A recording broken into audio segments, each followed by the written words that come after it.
Oui, le plaisir est pour moi de savoir. Très nombreux à suivre toujours votre site que vous aimez bien, c'est El News TV de Christiane Larose Mamouniranoum de la presse congolaise que je dis bonjour.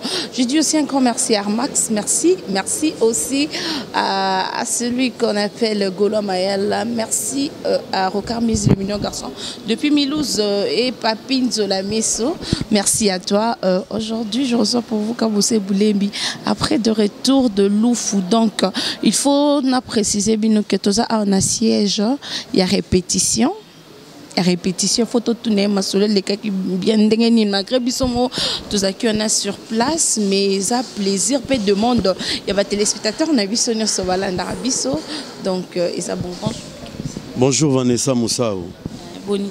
Ouais, santé, ça va? En forme, Dieu fait grâce. Retour à Loufou et les Kindéni. Bon, en tout cas, voyage, il est très bien parce que on a cadre moi de la femme, moi Nabino. Et vraiment, en tout cas, c'était bien. On a croyé que c'était Mabongo. Mais en tout cas, on a vendu Bilili, Moni Moniango. Il est très bien. Et puis, continuité Zali, on a vendu tout comme ce qu'on a branche, Mosusu. Retour, on a vendu clôture à moi de la femme, Tozon a sous car on a Congo central. Touré aux ala Kimpese et Koulungongo, Sicrière. Donc, vraiment, en tout cas, voilà, je l'ai dit très bien. Kito. Je l'ai dit très bien. Na bandi bat téléspectateurs Nabiso, ceux qui déjà Air Max. Bon, peut-être c'est des images parce que batebele ba mona qui en côté, c'est des images, tout ça image où il y a arrivé. Ndengezaki un peu chaleureux, bah yamba qui Kaboussé Boulembi et puis on se retrouve juste après. C'est parti.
Oui, mais nous avons une image à qui on est ça.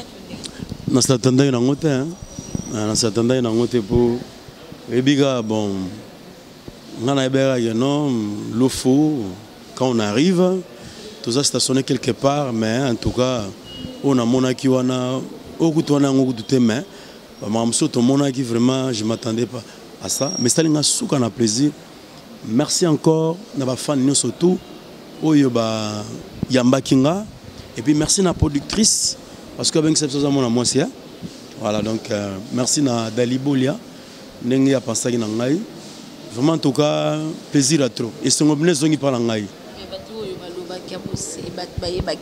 tout mais tout santa qui parce que moi aussi j'étais là sur place bazo téléma bazo belé là donc te wana la lango bato oui c'est normal bato rolo bagano kabose to ebiete c'est normal parce que dans la génération oizo génération mususu génération akala na sika na oizo botama soupe bon ba ebi na bango pengate donc c'est normal mais na ebi que le gola na pointa ba œuvre ebele na musique à Congo yango ostantaki angulma wana yango ostantaki akei wana parce que neza bona moto neza fruit ya defa ya werason na bozi et puis ngamoko sangisa rasko ndena expliquer bongo eza ndeni vraiment tout cas coup de chapeau mamolika kitoko ba concert les cas qui bien ba téléspectateurs na biso bon de partout dans le monde les lots tozoa qui en exclusivité parce que hein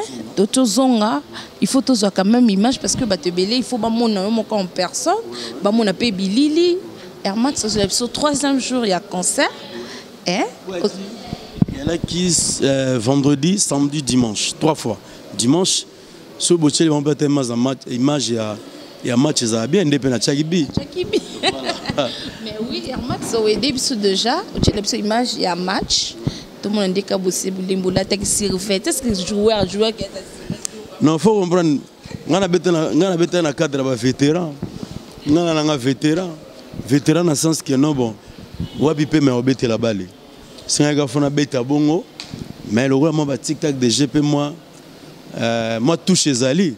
Suka gota suka gato devire mboka voilà asunga na image to mona biwana et puis to zonga to chuter mission na biso mkoda lelo parce que ezaki demande il y a ba téléspectateurs na biso kande tozana pour soutenir notre leader Kabose donc et puis on se retrouve juste après.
Merci beaucoup, téléspectateurs. On a biso kabose bulto comme l'émission na suka, il y a émission na biso ya mkona lelo parce que tozakiwana poto se oloma téléspectateurs na ba fanatique na yo obolanda yo de partout dans le monde. Quel est le nouveau programme parce que toki de jour le bi programme ya voyage msusu ezali na ba tozonga na Congo central même baleuse na Kimpese.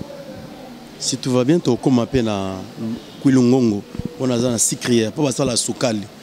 Tobé tapé wana et puis retour na biso ndeto sali ba continuité retour na biso ndiriza la sortie album il y a groupe album ndeto babo déjà quelques titres gestes vidango et tikali gandesko to tout ça générique ya grand prêtre Maniango auto benga matraque parce que photo matraquer donc le 5h30 ezali ce que to tika na matraque de temps to utaraga Mboga bankale to boaki sikoyo matraque tout entier libo sentir ba rumba ba Il y a des artistes Nabino. Et puis, nous sommes en a besoin d'un album sur le moment. À Paris, vous pouvez contacter Christelle Lumpungu. Maman Lumpungu, bah salutation à eux, Belé, maman. Maman Tigane Bissou Komani na Nord, bah salutation à eux. Et puis, on a aussi Iglakwa Fikote, mon ami personnel, bah salutation Belé. Pagi mon ancien ma Belé, ma métal Vanessa Moussao. Oh, Tunara Tunanga Yeyo, Moussao. Voilà, donc, la petite bah salutation Belé, pas Rebecca Toto, Rita Zango, la Japan, des longues jambes. La petite petit nanga Lova Mike, la salutation Belé. La bosse était jusqu'à Tilan la responsable. Et ben je t'aime. La petite petit nanga petit balifanto nanga la salutation Belé. Donc Samantha Ryan Andrea Isaac la salutation na bino belé calamité tout le monde. Donc père azana moi côté pour na boulot quoi. Merci na Vanessa Moussao. Merci à l'équipe Nyo Soto. Il y a Siti Nabiso. Merci. Et merci à Pichumbo Mboto de contrôle. Merci à Bob Wango, président de l'orchestre. Comme on est à Bob Wango, Christian Bob Wango, avant dans la States. Merci à Guillaume Chungu, l'homme d'État. Ouais, Betsangandoule la Kenya. Ouais, Petit Lumumba. Salutation Nebele. Merci les sous-sous. Et pas il y a Gege, mon grosso designer. Il y a là en États-Unis, na Issa. Pour nous qui s'est clôturé tout petit Jackie qui là-bas motema Willy Lokanga basatation belé et puis nabo sanité na pesimbote et pas ya Alkas Alain Kasilembo aux États-Unis. Merci. Merci beaucoup, c'était là Kabose Boulembi. Nous sommes arrivés à la fin de notre émission. Merci à Airmax, merci à Rocard Missi, merci aussi à Papine Tolamiso, merci à toi, Gabi Panto Mokusatalo. Nous avons besoin que Cambon Musique Boyaka Awa, chaque mardi, jeudi. Donc, il y a plaisir Nabiso, Koyambabino. Merci à vous tous. D'ici là, portez-vous bien. À bientôt. Bye.